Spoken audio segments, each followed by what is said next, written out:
Hello, everyone, and welcome to another episode of TU Stories. I'm your host, Adrian Battle Marston, and today we have two guests with us, and I want to give them an opportunity to introduce yourselves. We'll start here, and then we'll jump in.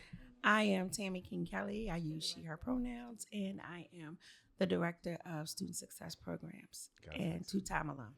Hi, I'm Charla Fowlkes, Assistant Director for Student Success Programs, and I use she, her pronouns. How are we feeling on this cloudy Friday?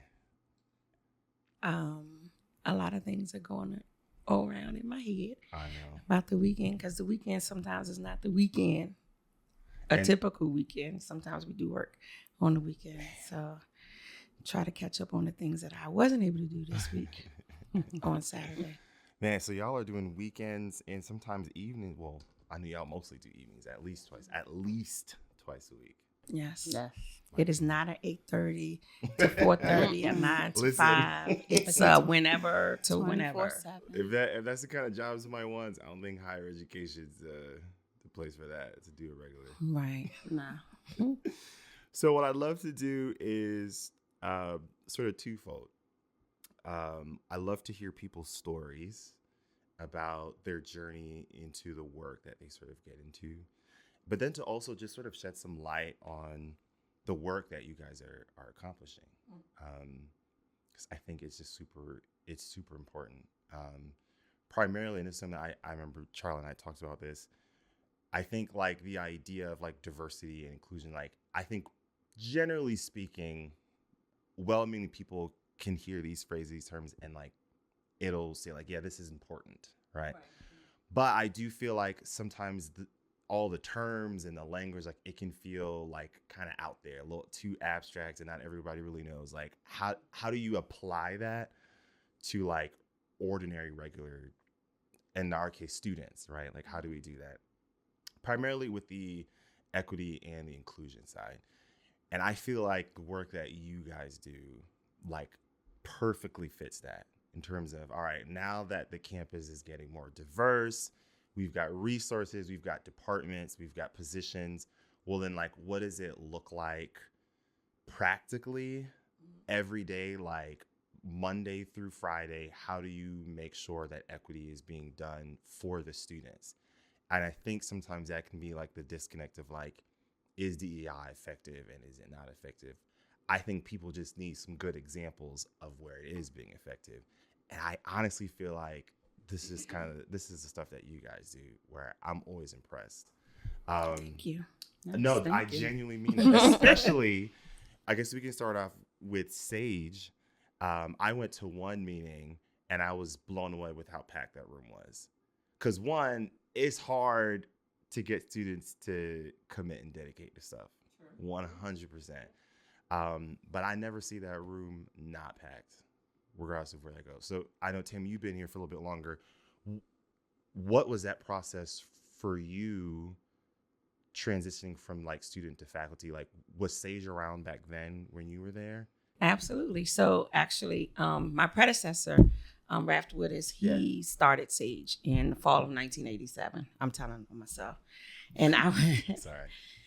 But I don't look it, so that's okay. And I was an incoming freshman. And so a scholar in high school didn't take advantage of the program. At that particular time, it was designed to have faculty and staff be the mentors to the students. After the fall semester, it was realized that the investment, all of the faculty and staff who volunteered then wanted to be compensated. And there was no budget for that. But the need was still there. So Mr. Witters revamped it and made it peer-to-peer. Again, I didn't take advantage because I didn't need anybody helicoptering me because I was a high school scholar. But learned very quickly that adapting to college and transitioning is way different than what it is in high school, regardless of what kind of background you come from. And so fast forward, Raph saw me because I didn't do well my first semester, so I'll put it out there. That was me too. Didn't do well. And he found me and he sat down. He didn't know me at all. And he sat me down and he talked me through it, and I cried through it because I said my mom's going to take me out. and got me back on track. And so as a result of that, I'm here today. Fast forward, I was hired in 2013 because he was doing this work by himself from 1987 Whoa. till fall 2013. By himself is crazy. It is correct. You know, like that, my brain can't comprehend that. Exactly. And so was hired to be the coordinator, the first coordinator that they ever had. Yeah. And so my goal was to first learn about the community and the need of it after being a product of the university, because the resources that we have now, we didn't have back then. And the access we have now, we didn't have back then. And so I was charged with that. So we had 25 mentors. Each of them had like 10 to 13 mentees that they worked with. The mentor group was very diverse. At one point, well, it's still a misconception that it's just for students of color, and it is absolutely not. It's for any incoming student who wants to get help in transitioning from being either first year student or transitioning from college, community college to 4-year institution. Everybody needs, because this campus is different than any other campus. Yeah. And so we had some challenges. We had some wait lists for students to be a part of, still recognizing that the mentors were students themselves. And then spring of 2014, we were charged with creating a living learning community to be ready by August 2014. Did you hear that? Spring 2014 and August 2014. So we had to put together, Raft and I, along with the help of our grad assistant Cecile, we put it together, and it had all of the bumps and bruises in it because of students not wanting to cut their summer short. Parents are taking it the wrong way and thinking that this offering is extended to their student because they are remedial or low income, and we're like, no, we're just simply trying to help. And it's very challenging when you try to give people free help because you find yourself explaining it away more than you really should. So we had some changes we had to do after the first year, but then word of mouth start amping it up. And so then we had where alumni wanted their students to be a part of, because the whole program, you have to opt in. And so we were trying to accommodate them. So fast forward from 2013 till now, we have the living learning community for SAGE. We have 84 mentors. Right. And we have close to 400 students who are participating. Again, I wish we could offer it to every student because the support is needed, but unfortunately we can't just yet. Some of the things that I heard you mention was kind of breaking through, not necessarily like stereotypes, but stigma surrounding certain things, like coming in early, like some fear of like classism kind of kicking in, like, are people going to start thinking that like we're X, Y, and Z? And I remember we had conversations primarily with first generation students and the stigmas that come with that.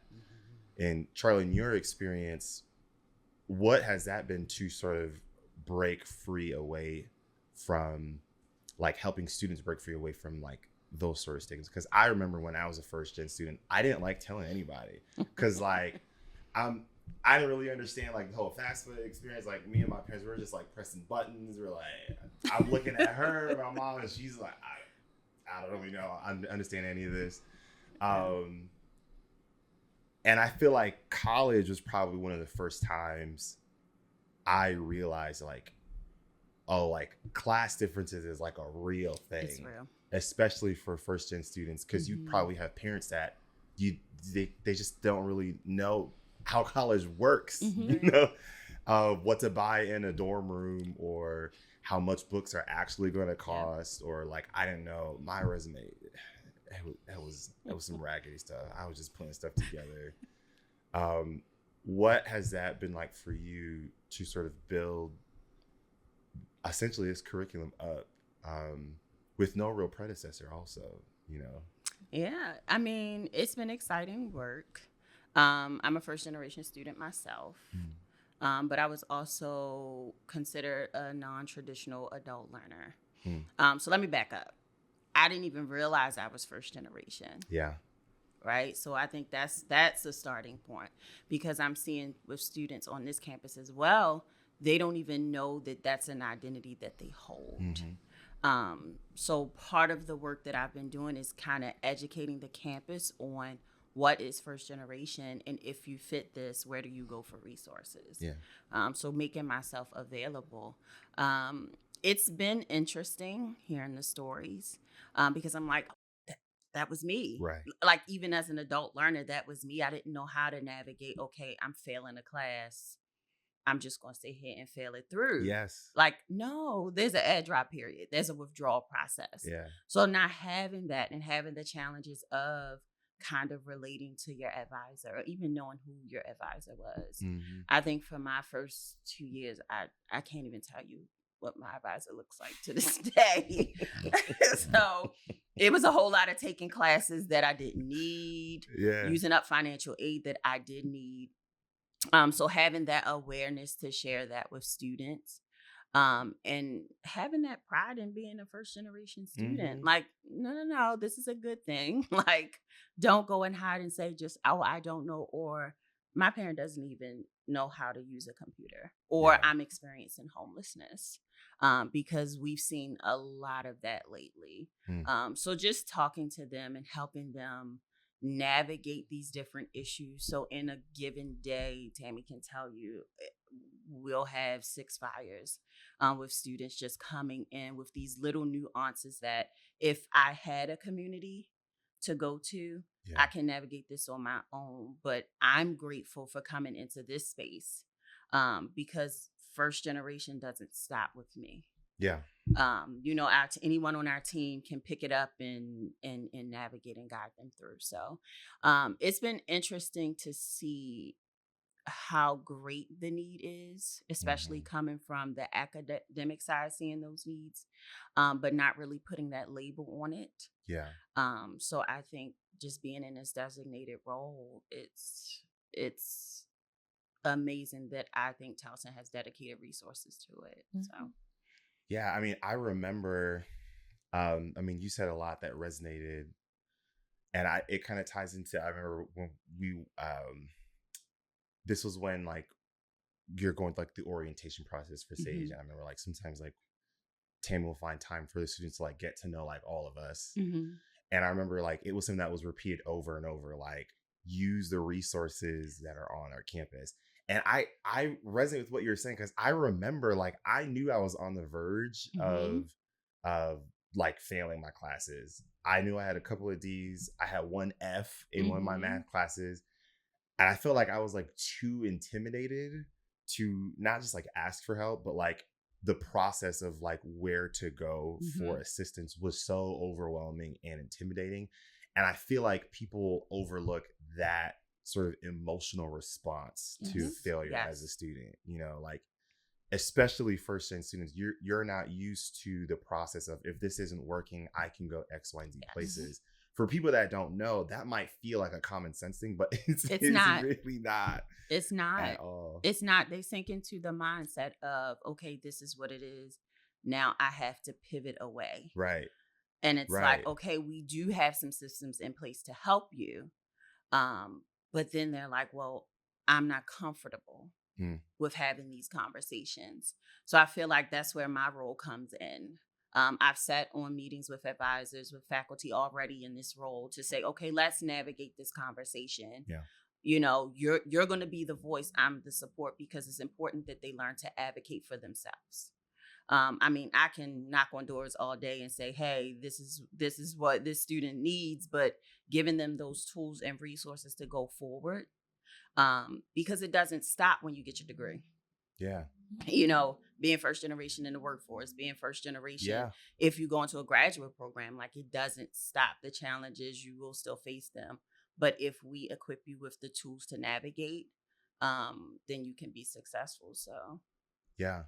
you all build out things, programs, events, workshops from August all the way until like May. And you guys are meeting with some of these students at least twice a week.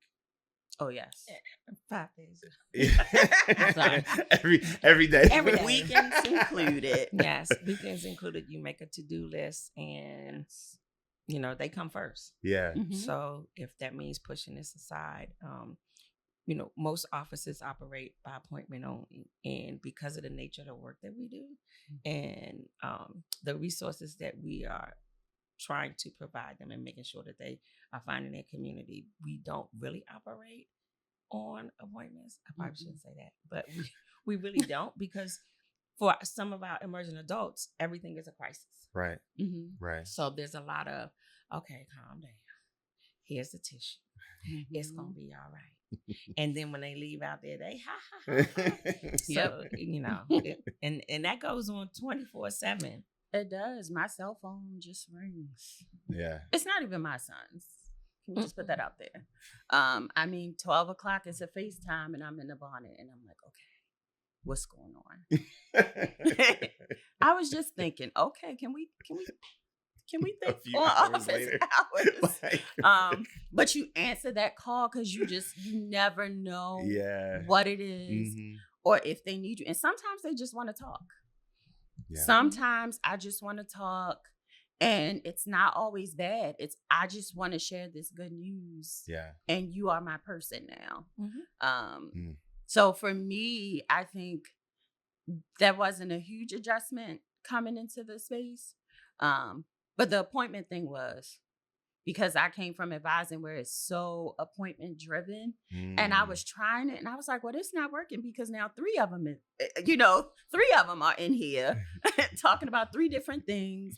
And it's such a community though, because if one comes in for help and someone else is there and they're like, oh no, they can stay, the mentors will jump right in and help me and the student kind of navigate. So that's the one thing that I value, I would say the most, is the community across programs. So how do you guys put together, because you all are covering so much, from relationships to faith to building a resume. I remember one time Brian and I came in, we did a session on like microaggressions, like we've talked about doing things related to like the election. Yes. That you're covering so much.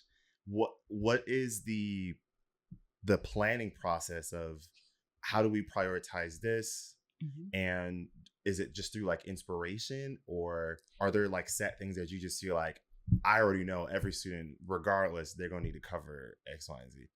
So I think, first of all, we're planning all the time. So where, winter break comes, that break is not applicable to the work that we do. There is no such thing as break. So we are 365 days a year in doing this work. However, we do plan out things strategically, but with the flexibility where we need to pivot, we can. And so, yes, our department covers a broad brush of different things, but it's based also on what the students have expressed, what they need, what they want. And I think what makes our department work so well is, with emerging adults, you have one time to get it right. Yeah. Right. So the authenticity that we bring to the table, it goes a long way. So then they really like, so we always tell them, you can trust us. Like, we're here to support you in whatever it is. I can say probably over 90% of what we talk about with students has nothing to do with the university, has nothing to do with academic. It's just personal development, cultural development, finding themselves, finding their passion, and making sure that they realize that they deserve to be here. Right. You were admitted. You deserve to be here. So now that you're here are all the resources that are available to you. And I pride myself in saying that there's no reason why a student can't succeed here with all the resources that we have. And so, and again, I say that from a place of experience in having been a student here years ago. we didn't have that access. Yeah. That they do now. So Open Door was not really Open Door back then, but it is now. And so I think that has been helpful over the years I've seen. And then adding people like, the university seeing the vision, Dr. Hurt seeing the vision, Dr. Skavaka seeing the vision and the need for someone to focus on first generation while also having her hands in other areas in a department, was just like, oh, so here's somebody else. but what comes with that is more ask. Yeah. Right. So, okay, so y'all are juggling all these balls. We'll do this. But we're making it work. It's about the reward, I think, when we see, I know, when we see them succeed and go out into the world and come back and be like, oh, I'm a doctor now. Or, I own my own business now. And it's just like, wow, you allowed us to be a part of your journey. Yeah. How often do you keep in touch with students that have graduated? They show up every day. I know there's some students I'm pretty sure you graduate and you still coming through the office. Yes. We just had a student show up and come back to Sage. Yeah. Go to the program, interact, and be a part of. And I think that's great because it gives the student a perspective of this is the next. I'm going through this now. It may not be easy. I'm trying to get through it, but look at this person. She's a nurse. She's living out her dream. So I do love meeting the alum as they come through. And I'm like, oh, I see. Oh, you're in the video. Oh, I saw your picture. Oh, you're the one. So it's really cool. I think it's cool too, just to add that, I'm a believer in for all that what we sow into our students. Yeah. If the opportunity presents themselves for us to reap the benefit of that, then we should. So our two admins are both products of the university, but moreover, they're products of the work that we do. Both of them were in SAGE program. Both of them first generation. And they are here now. They have the best viewpoint, the best lens of the experience being here authentically. With being a student and then the transition from being being a student to a professional and an interaction with their peers who saw them, who still may be here, but there comes along a respect with that. Yeah. That even though they may be close in age, they respect that you're now in this role and wow, that could be me too. So, we like to, reap the benefit of our investment. Yeah. One of the things that I really enjoyed last summer was y'all's graduation process. That's such a feel-good moment. Especially for students that were able to get first gen stoles, that's gotta feel good for you all. It's hard to always quantify success rate. It's not like an A, B, C letter grade. But graduation, that's got to be one major way of all right, success is working here. You can see it on their faces all the time. Yeah, it's very emotional because the selfish part of you still wants to be able to have that close interaction with them, but that you need to. This is when you trust the resources that you've put in, the time that you've put in, and how you have helped them develop so that they can go on to the next step in their journey. I just want to do shout outs to be talking about the stoles that the Gen 1 logo was actually created by a former SAGE student who is Gen 1, Kenya. And so it just took off. It was just having been, we can do something. Can you do a logo for me? Yeah. And she was like, do a graphic. She was like, oh yeah, sure. And then next day it was like, okay, that's fine. Yeah. And then it took on a life of its own. So I made sure I was like, this is fire. So I told her to make sure she put her initials in there as an artist, so that people will know that this is her work. But it, the university embraced it and it's everywhere. And then Charla was like, we need to do stoles. And when they came back, we were like, oh, this is their fire. So, students who aren't first gen want shirts just to be able to support the community. We have academic colleges asking us for stoles. And so our ask to them is to help us financially with them because they are not they kind of cheap. Yeah. They are expensive. So if there's anyone who wants to donate to the cause, by all means. Yeah, I kid you not. When y'all first showed it to me, I was like, "Oh yeah, Margot did a good job." Like, it's like, wait, no, a student? No way! Like, I was so caught off guard. So impressive. Yeah, I mean, we went from the logo on like a flyer to t-shirts to stickers to buttons to stoles, like, to the cover of the TV magazine. Crazy. Yes. And more is coming. Oh my goodness. I wanted to ask, I mentioned a little bit earlier about just like the ways that like equity and inclusion shows up. I feel like the work that you all do is one of the like perfect examples of, now that you've quote unquote accomplished diversity, like what comes next, right? And you have a number of students who college can be an opportunity to sort of expand their options that they have as an adult. But this process can be like a make or break if like you don't have the resources around you. And I feel like this is kind of where that equity inclusion component comes in, because you all are surrounding them with all of the support that they need to really like honestly change the trajectory of where things could have gone. Does that ever sink in for you all that like this is like I don't know, like this is like a catalyst that they were going down this direction, and because of the pouring into that you all did, like the statistic for them changed completely. Like I don't know, I feel like that's just such inspiring work. And I feel like if people are like to look to like what does DEI do, how does it work, I feel like we could point to the programs that some of you all are doing, like, well, we're taking things, like the resources are there, it helps a lot of marginalized groups, and then we also look at them on like individual levels. We're factoring in like what they need specifically, and then we also factor in on larger scales. We know all students are going to need this. We know they're all going to need these resources. I guess I'm wondering, like, what does that feel like to be part of this honestly like transforming work for these students? I think for me, it gives me the motivation to keep going.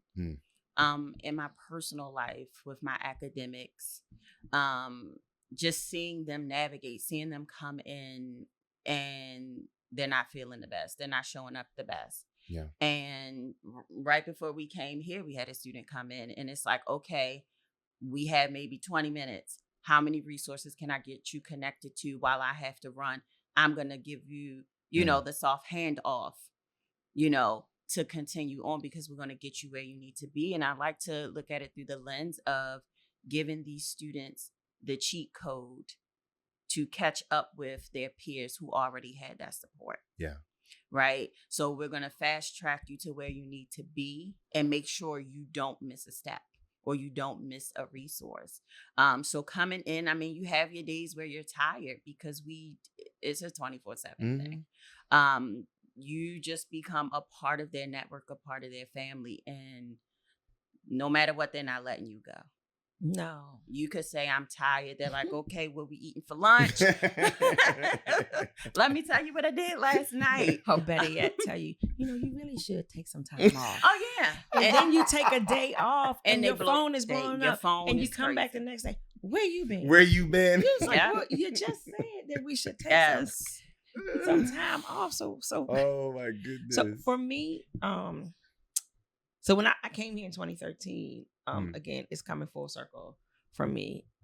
Very different in my previous work and working in radio. Yeah. The investment in these students, and you don't really realize the impact, I think, that you're making on people's lives until you hear them tell their stories. Yeah. And you were like, oh, wow, I meant that to you. Or I was able to encourage you through that day, or just that one conversation, encourage you to keep going to where you are. those are the times that are rewarding. And I can say to students are always upset with me, but I don't go to graduation because I sit in front of the screen and I just cry. Yeah. Tears of joy the whole time. And just to see them, how proud they are going across the stage. So while it's a lot of work, it becomes overwhelming. Sometimes it does filter into our personal lives, where we've put students here before. Sometimes in our personal, I'm still a work in progress in that. Yeah. However, when you see I guess seeing the seeds that you've sown, then it makes it worthwhile. But you have to be committed to pouring into others without expecting anything back. Yeah. And I think students, when they meet with us, when they see us on that first, they know that we're authentic and they know there's no ulterior motive except for to help you have an amazing experience here with a balance between your academics and your personal development. And so those are things are really really important to me. Yeah, I think it's something that you kind of mentioned, that sort of creating, like, it can feel like sometimes like in the trenches real work for like creating equitable, inclusive spaces can feel like thankless work, right? Because like you're getting in the weeds and stuff, like you're dealing with people's problems, you're dealing with the nuances of the challenges they're dealing with every single day. And that's not always showing up when like you're doing your report to like a VP of like, we have this many students graduated. It doesn't always include the how you got there. And I feel like sometimes that gets left out of how to create like effective like DEI work. Yeah. Some of it is going to go really like thankless. Like it's going to take a lot of hours. You're going to be dealing with a lot of problems that won't always show up. But I think those moments that you sort of alluded to, that kind of keeps you going, like you mentioned, Charla. Like that's the motivator. Yeah. You know? I want to pose a question to you all. You sort of land a plane here. You all semi-answered a little bit. I guess we can probably try to do it a little bit more directly. And I love to ask this question to my colleagues. When you think about the work that you all do, and Charla, I'll start with you this time. What is your why behind the work that you do? As I mentioned, I was first generation, just kind of filtering through this as an adult. So for me, I've been working in this industry for 16 years. I've seen all facets of it. And I knew that it was a time for me to kind of find a space where I can bring it all together. And I think the why is because I want to be, for first generation students, that resource, that person that I didn't have, right?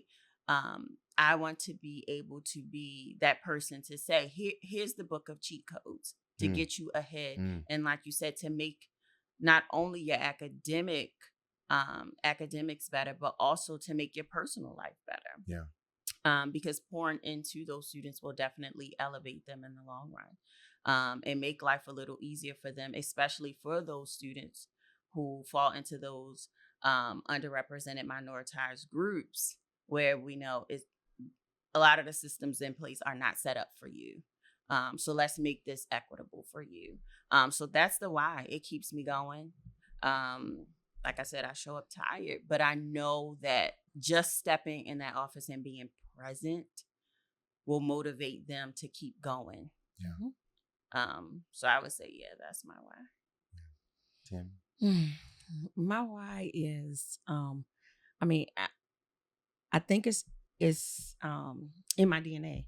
Yeah. It was instilled in me from a young age. My grandfather was a prominent pastor in the DMV, and so he always helped others. He was always a problem solver, taking the phone calls late at night. So I started witnessing that at a young age, and watching my mom, neither who are still with us, but watching how she poured into young people. And people be like, it's so cool to have her as your mom. And I'm like, she's just my mom. But then to see how she has helped others transform their lives, even to this day. And so I'm like, what better way to continue the work that they've done is in instilling in people and pouring into people than here, than an institution that you believe in, that you're a product of. Is it a lot of work still to be done? Absolutely.